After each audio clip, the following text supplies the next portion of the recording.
dos assuntos em debate durante o Congresso Estadual do Sindiúti foi a reforma da Previdência e muito se questionou sobre o déficit desse sistema. Será que isso é real ou falacioso? Juliane Furno, do Levante Popular da Juventude, respondeu. A Previdência Social não tem déficit.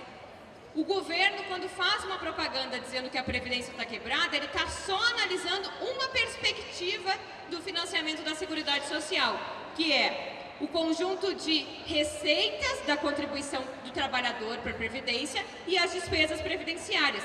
Mas ele omite que quando os nossos deputados constituintes, lá em 88, aprovaram a Seguridade Social, eles disseram que ela teria um financiamento tripartite. Quer dizer, o Estado tem a obrigação do financiamento da Previdência Social, que se sustenta, entre outros impostos, com o PIS/COFINS, que é um dos impostos que o diesel ganhou isenção. Depois nós podemos conversar sobre isso, mas tem possibilidade de ter efeitos nefastos sobre a Seguridade Social.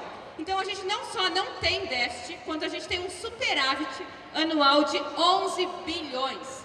E mesmo se tivesse déficit, não se sustentaria fazer uma reforma da Previdência, porque Previdência não é mercadoria, Previdência não é para dar lucro, Previdência é direito social e por isso, por si só, deve ser lutado, deve ser garantido na sua integridade, mesmo se não fosse autossustentado. E aí a reforma da Previdência, para trazer outro dado importante, é que a Previdência Social brasileira, ela não só é um instrumento que garante a nossa aposentadoria quando a gente chega numa idade determinada, mas ela é um importante instrumento de redução das desigualdades sociais. Olhem esse dado. Se não existisse a Previdência Social, tal como ela é organizada hoje, a gente teria um acréscimo de 28 milhões de indivíduos na extrema pobreza. Isso parece só um número, mas pensem que isso é gente. É 28 milhões de pessoas que possivelmente não vai revirar a lata do lixo na procura de uma comida que foi o resto que nem o animal quis comer. Quer dizer, isso tem efeitos sobre que país a gente quer construir para o futuro. Outro dado importante e que é preciso esclarecer sobre as pretensões deste governo, a reforma da Previdência. E várias são as justificativas para, por exemplo, equiparar a idade de homens com a idade de mulheres para garantir a aposentadoria. Um deles diz assim, bom, as mulheres não podem se aposentar antes dos homens porque elas, vivem mais e contribuem com menos tempo para o caixa da Previdência Social. Bom, em primeiro lugar, isso é uma estatística que vem caindo desde 99 e não é natural que mulheres vivam mais que os homens. Isso é uma condição que possivelmente possa se reverter, inclusive. Um segundo, eles dizem o quê? Olha como isso é engraçado. O trabalho doméstico, esse trabalho não remunerado, ele já não absorve tantas horas de dedicação das mulheres porque teve avanço tecnológico. É para rir, né, gente? Alguém aqui deixou, principalmente as mulheres, deixou de trabalhar limpando, passando, cozinhando porque teve avanço da técnica? Possivelmente não, porque a divisão sexual do trabalho nas nossas casas é uma condição estrutural. O discurso que eles pregam é bem diferente da realidade, alertou Juliane Furno. Tem um dado do IBGE para nós aqui ficar nos dados para poder qualificar o nosso discurso, que as mulheres trabalham em média 10 horas a mais no trabalho doméstico do que os homens. Quer dizer, então mesmo se tivesse desenvolvido tecnologia suficiente para libertar as mulheres do trabalho doméstico, ainda assim elas trabalham em média 10 horas semanais a mais que os homens. E isso não é tempo contabilizado para a aposentadoria.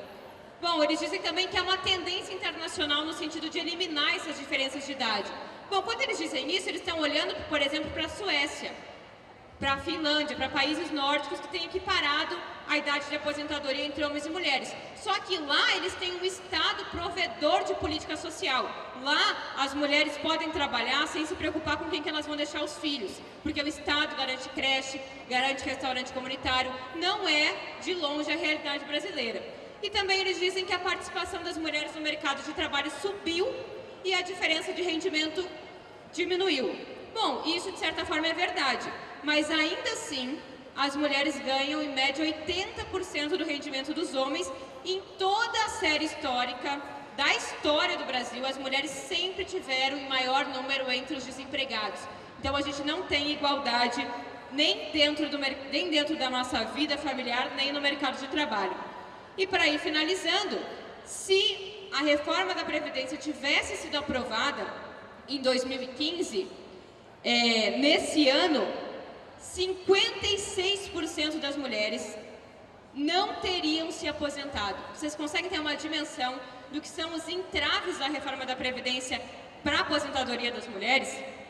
E outro elemento é que a reforma da Previdência também mexe no benefício de prestação continuada, que é o benefício para os trabalhadores mais pobres, dos quais 58% são mulheres.